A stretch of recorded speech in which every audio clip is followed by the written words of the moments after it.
Paz do Senhor, quem vos fala é o pastor Tiago, passando aqui para mais um estudo bíblico da Devidas. Ficará registrado na nossa página e na nossa sala de aula e também no YouTube.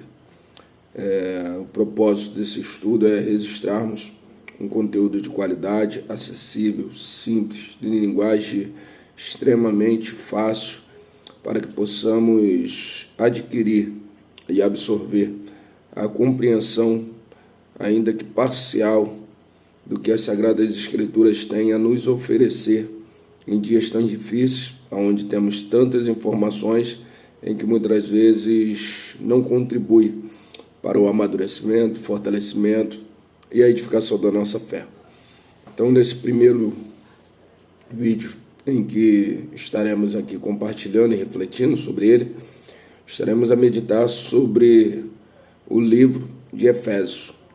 Então será dividido em algumas videoaulas e estaremos fazendo alguns comentários de parâmetro histórico, doutrinário, tradicional, para que possamos absorver o máximo justamente do que as Escrituras têm a nos oferecer. Então, nessa primeira reflexão, iremos buscar sobre os textos históricos registro que nos faça compreender a mente do apóstolo Paulo, em qual era o propósito dele ao escrever essa carta, pois ela foi direcionada aos fiéis e aos santos, como está no capítulo 1, no verso 2 do livro de Efésios. Então ela há um direcionamento e ela é aceita por vários comentaristas como uma carta circular. Ela não é uma carta endereçada diretamente. Ela é uma carta que possivelmente passou também pela igreja de Laodiceia e pela igreja de Efésios, por ser uma carta escrita em seu cárcere, quando Paulo estava ali privado de sua liberdade. Então vamos ao fato histórico, e esses fatos históricos sobre a igreja primitiva e o desenvolvimento da mensagem do Evangelho, principalmente no esclarecimento concernente às doutrinas do Antigo Testamento, em que foi descortinada, revelada, foi de alguma forma exposta pela vida do Cristo ressuscitado e também do Jesus histórico. Em um futuro bem próximo estaremos fazendo a distinção e a evolução dessas duas características de Jesus, o Jesus histórico e também sobre a vida do Cristo ressuscitado, ou do Cristo glorificado. Mas vamos aqui ao texto histórico que se encontra no livro de Atos, no capítulo 18. Paulo, após uma passagem pela igreja de Corinto, Paulo se desloca até Efésios e aí, antes de chegar em Éfeso, ele encontra um casal que irá ser extremamente importante na vida de Paulo, que eles se encontram na cidade da Síria, que é Priscila e Áquila.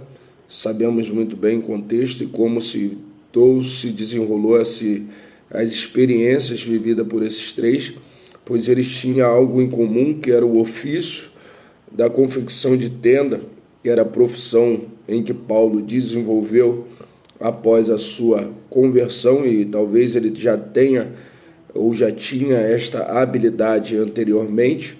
Então, Priscila e Áquila entra na história de Paulo a partir da Síria, passeiam na viagem de Paulo até Sicréia e chegam a Éfeso, onde Paulo aparentemente vai ter uma passagem extremamente rápida, onde o seu conteúdo, ainda que fosse exposto em uma disputa com os judeus, pois no esclarecimento do judaísmo a partir da luz lançada pelo Evangelho, Paulo entra nessa disputa, pois Paulo não perdia a oportunidade de trazer esclarecimento, mas não é uma passagem por Éfeso em que pudesse deixar o legado em que Paulo desejava.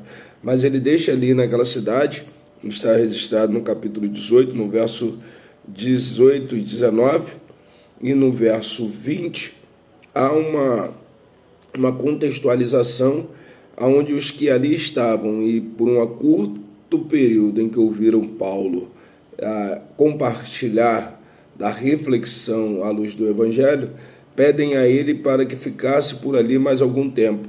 Mas provavelmente Paulo, havia um certo compromisso, havia um certo propósito maior naquele momento, e a Bíblia diz e frisa muito bem que não conveio nisso. Então Paulo não viu conveniência, não viu propósito em se manter em Éfeso, mas deixou ali Priscila e Áquila, que já haviam sido ministrado por ele sobre a vida deles. Havia um certo depósito da doutrina em que Paulo estava compartilhando, e Paulo confia a eles ali, naquele momento, o ministério, e deixa para eles a expectativa que, permitindo Deus, querendo Deus, outra vez voltarei. Isso está registrado no verso 21 do capítulo 18. Então, querendo Deus, Paulo diz, olha, eu desejo voltar, e partiu de Éfeso. É interessante aqui abrir um parênteses, que Paulo parte de Éfeso, deixa Priscila e Áquila, e a Bíblia, nesse momento, não acompanha Paulo para fazer o registro da viagem de Paulo. A Bíblia abre um parênteses, logo a partir do verso 23 e no verso 24, que Paulo vai fazer uma viagem. E por essa viagem passa na Galácia, na Frígia, a fim de que buscasse a consistência dos discípulos em que ele já havia tomado conhecimento.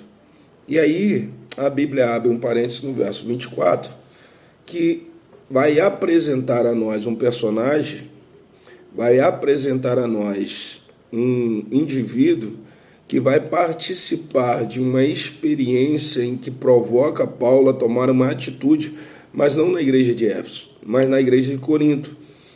Lembrando que Paulo havia saído de Corinto, passou pela Síria, passou por Sicréia e deixa Priscila e Áquila em Éfeso e se desloca para Galácia e para Frígia. E agora quem é que chega na cidade de Éfeso posteriormente, logo após Paulo? Um homem chamado Apolo. E vale destacar que Apolo recebe uma lista de atributos de destaque sobre a qualidade em que ele carregava ao chegar em uma cidade em que Paulo, mesmo sendo expressivo em seu conteúdo, não havia dado tempo para deixar a sua impressão cravada na cidade de Éfeso. E aí chega Apolo, e eu vou listar aqui, para que você possa tomar conhecimento, tomar nota, e é bom que você anote. No verso 24, há alguns atributos, até o verso 26, registrados sobre esse Apolo. O primeiro atributo é que ele era um varão eloquente, era alguém que tinha uma oratória agradável, era alguém que sabia fazer uso não somente das palavras, mas também da sua entonação, da sua oratória, da sua homilética. Então, é interessante que o Apolo, em uma cidade em que havia uma contextualização filosófica, onde a oratória era muito valorizada, Apolo tem esse atributo agora agregado à mensagem do Evangelho, à mensagem do Cristo ressuscitado, potencializando a mensagem do reino. Então, olha que o que a Bíblia vai nos colocando à prova e trazendo sobre nós uma amplitude de como a mensagem do Evangelho ela pode ser compartilhada e como a mensagem do Evangelho ela pode ser desenvolvida. Houve um homem eloquente. Segundo, ele é poderoso nas Escrituras. Era alguém que havia uma certa habilidade, não somente no domínio, mas também no manuseio. Poder quer dizer um controle, um domínio, alguém que exercia isso com extrema segurança. Então, alguém que era eloquente, eficiente na sua verbalização, mas alguém também que era poderoso no conteúdo armazenado. Então, Apolo não é alguém em que possa se descartar das Sagradas Escrituras, ainda que não tenha deixado nenhum registro literário para que possamos ter em mãos a compreensão do que ele compartilhou em sua obra missionária. O terceiro atributo é que ele era instruído no caminho do Senhor. E aqui abro algo fantástico, pois alguém que é instruído é alguém que dependeu de. Então, ao ser instruído, traz a nós a conotação, ou traz a nós a intenção de que Apolo era alguém submisso a alguém. Apolo não era autossuficiente, Apolo não era alguém independente. Apolo era alguém que se submeteu a uma liderança, submeteu debaixo de alguém que lhe tinha a lhe oferecer, a expandir o seu talento, a sua qualidade, a ponto de que ele pudesse ter o que dele fazia a vida dele ser um ofício. E hoje, muitas vezes, temos essa dificuldade de compreender que depender de alguém para ampliar aquilo que já temos é extremamente necessário para que nossa edificação, nosso amadurecimento, nossas experiências possa se fazer valer e ter alguma eficiência no nosso viver. Então, Apolo, ele era eloquente, poderoso nas Escrituras, instruído no caminho, fervoroso no Espírito. Fervoroso no Espírito traz a ideia de que era alguém enérgico, era alguém agitado, era alguém em que tinha uma vibração, um ímpeto, tinha um zelo, um prazer naquilo que fazia. Então, olha que interessante a identidade construída sobre esse personagem, sobre essa pessoa, Apolo. Volto a lembrar que Apolo é destacado por nós, muitas vezes no meio cristão, somente na conotação em que está registrado lá em 1 Coríntios, no capítulo 3, que iremos fazer a leitura logo posteriormente para que possamos deixar aqui registrado. O quinto é que ele era diligente no ensinamento. Apolo não era somente alguém instruído em que recebeu aquilo que ele tem, mas ele é alguém que é dedicado em compartilhar aquilo que ele tinha.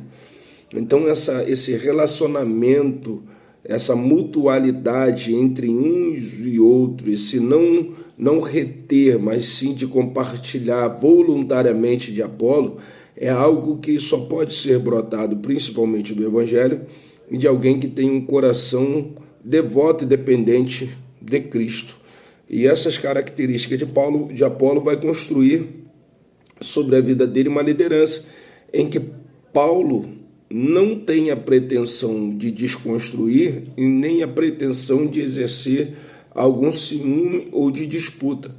Paulo compreende de que essa liderança, essas características e o que Deus depositou sobre a vida de Apolo haveria uma grande importância no auxílio e na cooperação do evangelho que ele ministrava. E aí, o único limite estabelecido pelas Sagradas Escrituras sobre a vida e a característica de Apolo é que ele só conhecia o batismo de João Batista, o batismo de arrependimento. E é aqui que vai fazer um pano de fundo, uma contextualização histórica sobre a importância do que Paulo vai compartilhar na carta em Efésios. Porque esses atributos dados a Apolo não dava a ele, ainda que extremamente didático e poderoso, não dava a ele a plenitude. O conteúdo, ainda que relevante, que trazia sobre a vida de Apolo, não era pleno. Havia uma certa limitação em que Paulo vai expandir a partir do que Apolo vai deixar. Apolo tinha a mensagem do Evangelho a partir do reino, a partir do arrependimento, mas o Apolo não tinha a mensagem e a expansão, como Priscila vai declarar no verso 26, sobre o caminho de Deus. Vale destacar que no versículo 21, no versículo 25, observe que ele era instruído no caminho do Senhor. Priscila e Áquila levaram ele consigo e claramente, mais pontualmente, sabendo que não tinha nada a acrescentar sobre o que Apolo já tinha nele a instrução, eles pontuam aquilo que Apolo tinha uma certa deficiência.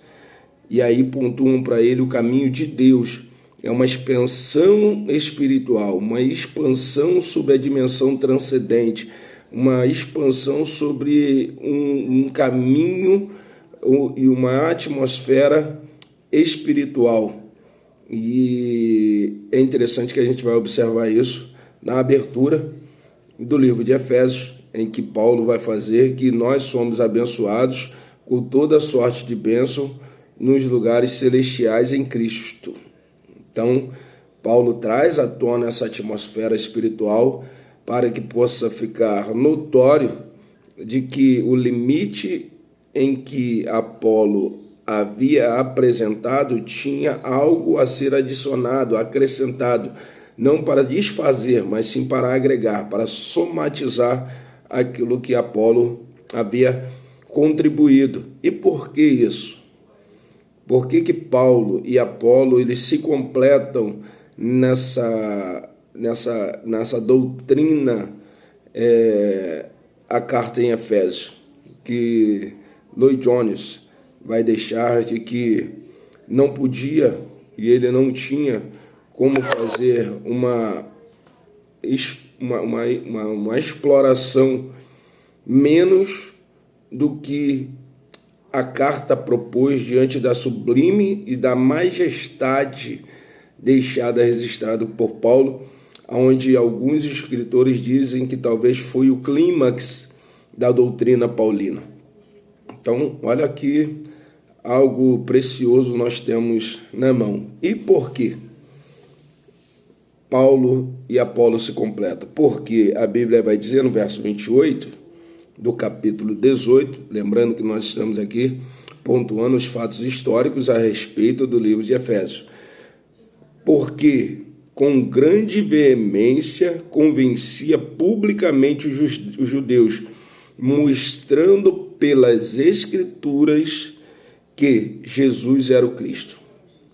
Olha só, essa palavra, ela traz a nós as 5 declarações de Calvino, solas as Escrituras. Apolo não precisou de nenhum outro artifício para comprovar de que a natureza, a essência de Jesus dava a ele e dar a ele os atributos divinos para confiar a nós a mensagem do Evangelho, produzindo a salvação através da graça, que será totalmente o contexto da carta aos Efésios. A salvação através da graça mediante a fé, pois isso não vem de vós, isso é dom de Deus. E isso vai se fazer embasado aonde? Com veemência, mostrando pelas Escrituras, não fazendo uso de artifício, mecanismo, de nenhuma subterfúgio para comprovar esses fatos, mas somente através das Escrituras, pois é ela que nos produz a fé, e essa fé vem pelo ouvir. Eu glorifico a Deus pela tua vida que está aí até agora ouvindo essa mensagem, refletindo sobre essa mensagem ao teu coração. Então, até aqui nós vemos a passagem de Paulo, a passagem de Apolo no capítulo 18, trazendo a nós esse pano de fundo histórico, onde Apolo deixa cravado a carta aos Efésios a mensagem totalmente evangélica, cristocêntrica, mas dependente ainda e devedor ainda de um aprimoramento e uma evolução concernente a este conteúdo. E aí vem o capítulo 19, que destaca algo poderoso, que é o retorno de Paulo até Efésios. E agora Paulo vai voltar com uma certa tranquilidade, com um certo tempo. E aí o mais interessante de tudo é que Apolo se desloca até Corinto. Lembrando que Paulo já havia passado por Corinto, já havia passado por Éfeso. Agora Paulo volta para Éfeso e Apolo vai para Corinto. E aí Apolo vai encontrar o que Paulo deixou em Corinto e Paulo vai encontrar em Éfeso o que o Apolo deixou em Éfeso. E aí eu quero abrir com você no capítulo 3 de 1 Coríntios, para nós podermos esclarecer e compreender, ainda que nós estejamos estudando o pano de fundo da carta em Efésios, nós esclarecemos essa declaração que se encontra no verso 4. Porque dizendo um, eu sou de Paulo, outro, eu de Apolo, porventura não sois carnais? Paulo está dizendo, nem Paulo e nem Apolo está errado. A visão de vocês aqui que estão equivocadas a respeito da liderança, através da a visão de vocês estão equivocada a respeito da doutrina. Elas se completam, elas não se divergem. A mensagem que Apolo trouxe a respeito de que Jesus é o Cristo é a mesma que eu trago a respeito de que o Espírito Santo é o que batiza o homem e dá e derrama sobre a vida deles dons. Elas não se divergem nem se dividem, elas se completam. E aí, no verso 5, ele diz, pois quem é Paulo e quem é Apolo, senão ministros pelos quais creste, conforme o que o Senhor deu a cada um, a diversidade, a multiplicidade da graça com que Cristo nos alcança é o que faz desse evangelho ser mais belo. A disputa por algo que nós não somos iguais, mas sim completamos por sermos diferentes, é o que Paulo vai trazer não somente concernente à ceia, mas também vai trazer concernente à tipificação e à explicação a respeito do corpo e dos membros em 1 Coríntios capítulo 12, onde o Senhor coloca o membro no corpo como quis. E como seria se todos fossem orelha, todos fossem ouvido, todos fossem boca? É justamente na diversidade que nós se completamos quanto o corpo. Paulo vai deixar isso registrado. O Senhor conforme cada um deu. No verso 6 ele diz, e eu plantei, Apolo regou, mas Deus deu o crescimento, pelo que nem o que planta é alguma coisa e nem o que rega, mas Deus é o que dá crescimento. Paulo se coloca na compreensão de que não existia disputa entre eles. Ainda que um fosse eloquente, extremamente habilidoso na doutrina em que a ele competia, e ele não soubesse de tudo, e Paulo também não, Paulo está dizendo, eu não posso ter tudo, como Apolo também não pode ter tudo. Nós se completamos porque quem tem tudo é ele, o Cristo, o cabeça da igreja. Nós somos somente membros. Guarde isso no teu coração. Por mais que você seja bom no que você tem, você nunca será o autossuficiente e nem a totalidade do que Cristo precisa para a obra dele. Sempre terá alguém para completar a obra que Deus tem feito na tua vida. Então, aqui fica uma aplicação pessoal, só para nós não perdermos o hábito. E aí, voltando agora a Atos, capítulo 19, onde está registrado, volta a lembrar, os fatos históricos da igreja primitiva, e não é diferente sobre a igreja de Éfeso, por se tratar uma igreja histórica, nós encontramos um questionamento de Paulo agora. Paulo pergunta àqueles que ali estavam, recebeste vós já o Espírito Santo quando creste? Vamos destacar aqui que no verso 27 do capítulo 18, veio muitos que pela graça criam na mensagem de Apolo. Então muita gente creu na mensagem do Apolo. Mas Paulo está dizendo, o que vocês receberam ao crer? O que mudou na vida de vocês ao crer? Vocês receberam o Espírito Santo? E aí ele diz, nós nem ainda ouvimos que haja o Espírito Santo. E no verso 3, e perguntou-lhes então, em que sois batizados então? E eles disseram, no batismo de João. E Paulo aqui tem muita maturidade. porque Paulo podia estar ansioso, poderia se mostrar prepotente em desconstruir toda a mensagem deixada por Apolo, e agora aplicar a sua doutrina a respeito do Espírito Santo. Mas olha a declaração de alguém que sabe quem é em Cristo, no verso 4. Mas Paulo disse: certamente João batizou com batismo de arrependimento ao povo que cresce no que após ele havia de vir, isto é, em Jesus Cristo. E os que ouviram foram batizados em nome do Senhor Jesus. Paulo traz a explicação testificando de que o que Apolo havia ensinado à igreja de Éfeso era verídico.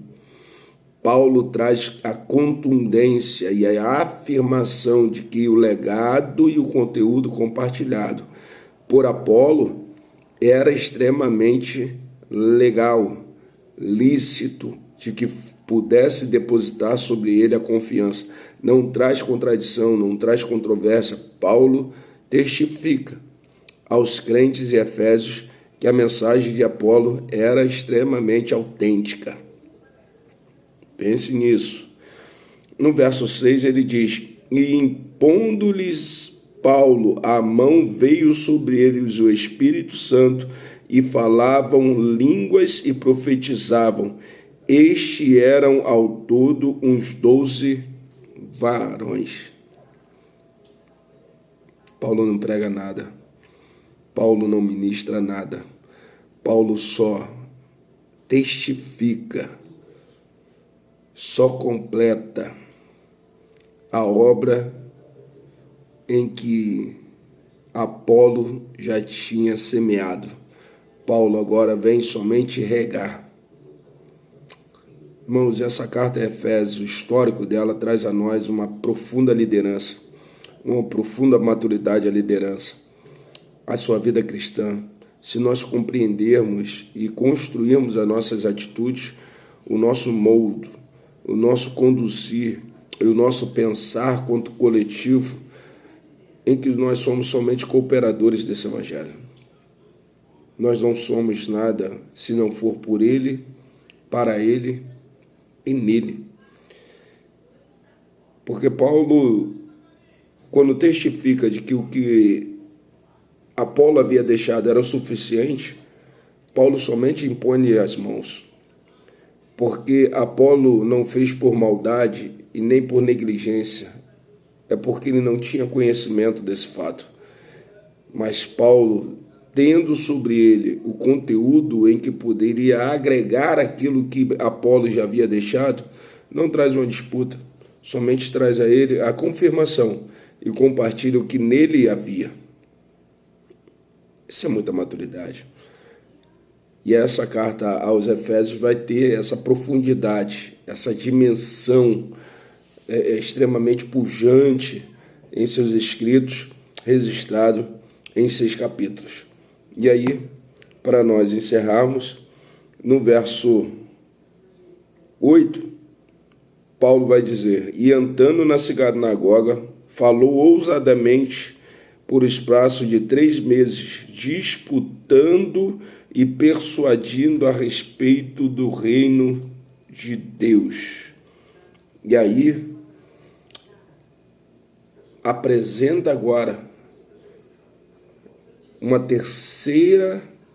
terceiro propósito em que nós iremos encontrar na carta aos Efésios. Primeiro, a doutrina de arrependimento, compartilhada através do ministério de João Batista, testificado pela vida de Jesus, através da vida de Apolo no livro de Atos.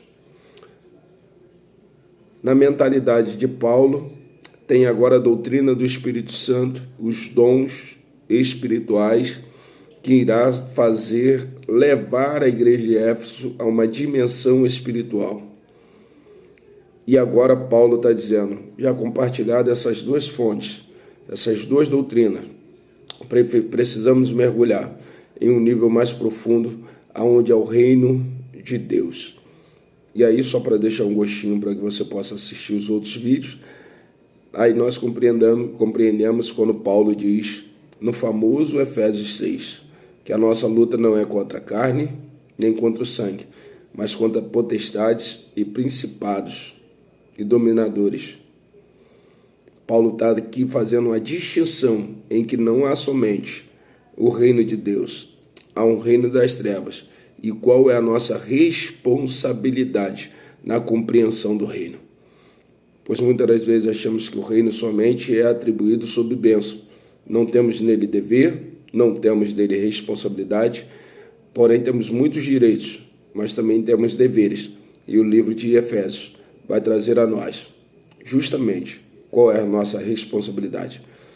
Pastor Tiago, nesta noite, neste dia, nesta madrugada, não sei que horas você estará assistindo, mas te convido a estar conosco nesta corrente, neste propósito.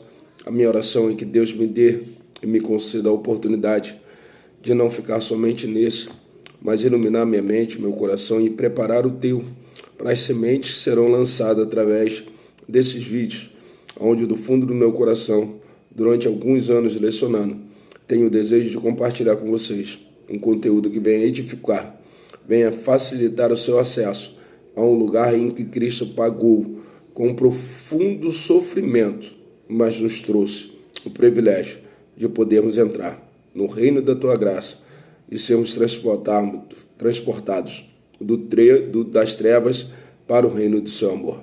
Faça parte desta igreja de Cristo que tanto te ama, pois somos da AD Vidas, uma igreja em que celebra a vida com Cristo, pastoreada pelo pastor Adilson, onde tem um povo lindo que ama amar vidas. Temos aprendido e não iremos desistir de aprender contigo a como sermos a cada dia melhor para Cristo. Que Deus te abençoe. Fique com essa palavra. Se estiver vendo pelo YouTube, compartilha, curte, aperta o sininho, pois vem aí conteúdos que irá te fazer viver uma vida em abundância. Que Deus te abençoe em nome de Jesus.